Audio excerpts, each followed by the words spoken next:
I really need a new camera. Ooh. This MacBook's gotta go.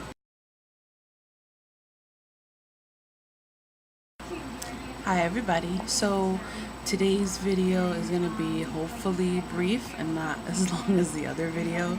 I'm just kind of continuing on with the previous video about what I'm studying this summer. Well, at this point I should say what I'm attempting to study this summer because I'm taking a class right now, so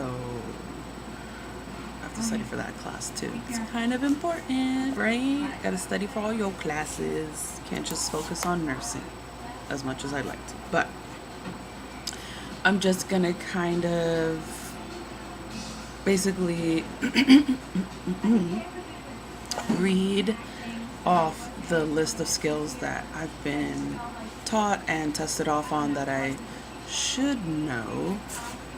I'd like to think I know all the skills, but sometimes I don't remember how to do certain things. But oh, here comes Joshua. Want to say hi? Mm-hmm. Go ahead, say Hi. Hi. So we have permission now. We have permission now during the summer to kind of come into the school and practice our skills and stuff. And what are you doing? I'm making a video.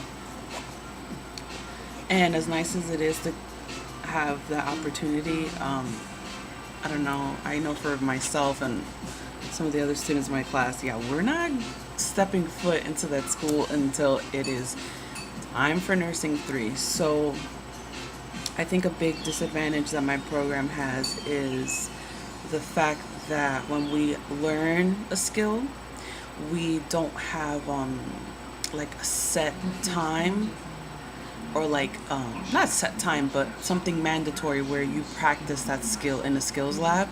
You kind of, basically how it's done in my school is you're taught the skill. You kind of study it on your own. They give you hours for open lab, like if you want to come in or whatever, and then you get tested off on the skill, which kind of sucks because I know of programs that have like the simulated labs, and that I think that would be a great advantage because, you know, we learn the skill, we get tested off, and then, you know, all of a sudden we have to perform this on a real person in the hospital, and it's kind of nerve-wracking. But I don't know, maybe it has its benefits. I don't know. I don't know. So let me hurry up because I'm already 2 minutes and 48 seconds in. Jeez Louise. All right. So for nursing 1, a lot of the stuff that we did in the beginning, like that we learned, was basic stuff. So like our first skill, I guess, the first time we got tested off on skills included like standard protocol, hand washing, isolation, gowning and gloving, and application of sterile gloves. That was kind of easy. It was a little nerve-wracking because it was the first one, and sometimes like different people have their own way of putting on sterile gloves. I mean, if you want me to make a quick video on how to put on sterile gloves, I have sterile gloves. I could do it for you. You could just leave a comment down below. And let's keep it moving. Okay. Our second set of skills is probably like the most important skill that you'll ever learn, and that was taking vital signs, assessing vital signs, how to measure vital signs, and that includes everything from your temperature, whether it's rectally, armpit, axillary, right? Orally, and some. I know there's some places that they put something on your forehead, like a strip. So there's that. Being able to, I want to use the nursing word, the medical word, palpate pulses, your peripheral pulses, your apical pulse, being able to auscultate that, respirations, blood pressure, that's a biggie, of course, and your neurovascular assessment. So that's like capillary refills. That also includes pulses, edema, swelling, stuff like that. And then, what else? Oh, okay, so our third skill for the semester for Nursing 1 was medication administration. And we learned how to give oral meds, topical meds, Instillations, which were like eye drops, ear drops, Inhalants, so like, you know, your asthmatics. And what else? Oh, okay, then the next time we got tested off on a skill was for wound care. And we did, you know, site, like how to care for the site where the wound is, obviously. Dressings. And we specifically learned dry, sterile dressing, and then wet to dry. And I was a little grossed out by, just smacked my lamp. I was a little grossed out by the wet to dry because we practiced it on this like fake butt. It's like foam butt that has like pressure ulcers on it.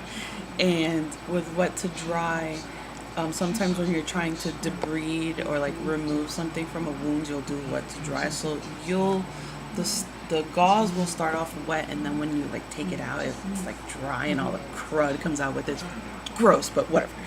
So far I haven't done it, but I know when I do it, I'll be in the zone and I'll be able to do it. But when I leave the patient's room, I'm gonna be like, gross. Okay. So that was the fourth skill. Jeez. So dramatic. Our fifth skill was enteral feedings. So your peg tubes. Trying to think if we did NG tubes.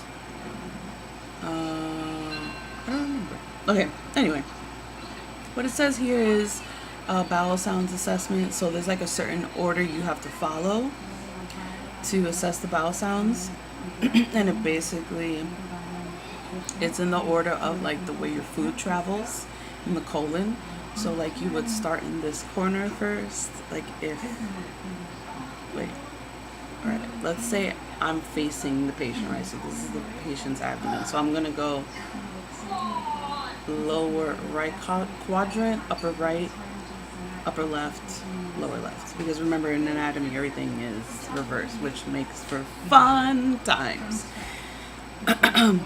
That one is on the flowers are sad. The times. And basically, They you're have gonna fun. check for residual.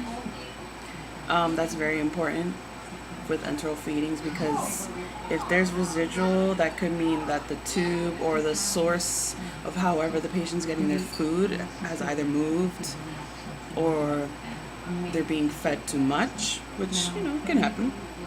You want to verify your placement. A lot of times that will be with checking the pH of the contents of what's in the stomach, which is kind of gross, but or x-ray, but I mean, then you gotta move them downstairs to x-ray, and that's a whole hassle. We also learned about different types of feedings, bolus and then continuous. And the continuous one is like similar to like when someone's hooked up to an IV, it's continuous. There's no intermediates in between. And then with the bolus feeding, it's that one shot feed. We also learned site care for enteral feedings. You got to make sure that everything is intact, that if it is a peg tube, that it's that like the residual or the food isn't spilling out, and because you know the contents of your stomach are extremely acidic, and that could burn your skin. And once skin integrity is involved and your skin integrity goes down the pooper, forget about it. Then you got to do wound care and all kinds of stuff. And also administration of meds we learned. And a big thing that we took away from enteral feedings, including food and meds, is that you always flush, then you give the med or the food, and then you flush again. And what I mean by flush is you're giving them water. Because, yeah, you gotta clear all that crud out. It's nasty. Okay. Skill 6. This is when we learned how to do a cardiovascular assessment, a respiratory assessment, and Oh, oral suction, like with the yank cow, that hook thing. I hate phlegm, by the way. My weakness as a nurse is phlegm. I hate it. Oh well, what am I gonna do? Phlegm's everywhere. And then we also were tested off on nasal cannula application, which is very easy. Nasal cannula, it's a little thing with the two things and the hooks, and it goes in your nose, and then it goes around here and behind your ear. You just gotta make sure that it's not too tight, it's not too loose. The flow rate of the oxygen has to be within a given number as well. All that good stuff that I'm sure you've learned, or if you're going to be new to nursing, you will learn, and you'll know it, you'll get it. And finally, for nursing 1, the last skill we learned was elimination. So that was urine samples, the different kinds of urine samples, where some of them are midstream that have to be cleaned, so you have to like kind of learn how to clean the privates before you get the urine sample. And you don't get that immediate stream. The patient starts to pee, then midstream, which is why it's called midstream urine specimen, you get in there midstream, you get your sample, and you whip it right out.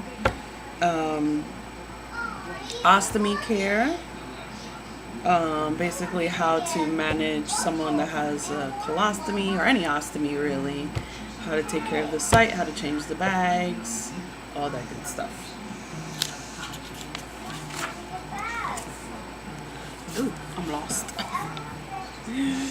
Where did I put the other stuff? Okay, and I see I am completely boring you guys once again. Alright, so let's quickly do my nursing 2 skills. We learned how to do parenteral, how to administer parenteral meds. And that's your IMs, your intramusculars, and your SCs, or your sub-Qs. So your, like your TB shots, that's the sub-Q. Intramusculars would be like your vaccines and whatnot. I'm trying to think. Oh, and also like sub-Q. No, that would be subdermal. Sub-Q is like your insulin shots. Jesus, I'm already forgetting. We also learned how to do a complete head-to-toe assessment, a thorough head-to-toe assessment, which is kind of followed on the skills that we learned in nursing 1. Blood glucose monitoring, so that includes, you know, your finger sticks and all of that. We also did a couple of IV things. Unfortunately, with my program, they don't teach you how to start an IV line, but we learned how to prepare an infusion. So like if you have like a regular IV bag and you need to add something to it, we learned how to do that. We learned how to set up an IV pump. How to change the bags if it needs to be changed, if the tubes need to be changed, how to do an IV flush, which is kind of cool. Meds, IV meds, so in the solution, which means in the bag. We were taught how to do IV piggyback, which is basically when you have like a big IV bag and then a small one also right next to it. And we also learned IV push, but apparently we're not allowed to do it because of the risk of like a mistake. Like IV push, that's immediately going into your bloodstream, and if it's the wrong med, you're in deep trouble, basically. And also dressing change for IVs.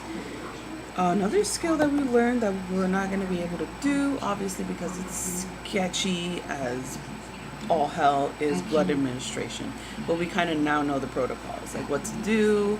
You know you have to be there with the patient the first 15 minutes to make sure they don't get a allergic reaction, what to do if a reaction occurs, and how to remove all the doodads once the blood has been administered.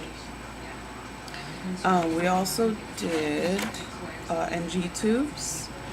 This is another skill that we learned that we're not gonna do. But we basically learn how to assist with insertion, because depending on where you work, you may have to do it yourself or you're gonna assist the physician with it. How to manage it, you know, check the skin, check the nose, check the placement.